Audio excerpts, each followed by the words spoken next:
Ang layo ng tinakbo natin kanina. Sa tingin mo mag-change oil na ako? Hindi pa pare, kasi kung pag-usapan natin sa manual, sa kotse o sa motor, 5,000 sila. Yan ang Japanese standard. 5,000. Kilometer. Sa atin, sa init naman, saka sa traffic, mga 3,000 pwede na para mamalagaan natin ng magandang makina mo. You know, yung makina natin kailangan parating malakas at saka kondisyon. Ano ba ang the best na gawin? Una, tune up pare. Kailangan magandang spark plug mo, mga air Spark cleaner, lalo na sa lubricant. Yun talaga ang pinakauna natin.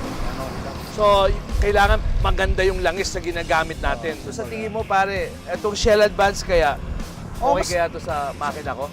Kasi matagal na rin akong gumagamit, wala pang Shell Advance, sales na ang ginagamit ko. Alam mo, ang teknolohiya dito, tropical weather ang binibase nila din dito sa langis. Ah, so pang noipy talaga to, pare. Yan ang kailangan natin para ma-maintain ang maganda ang makina.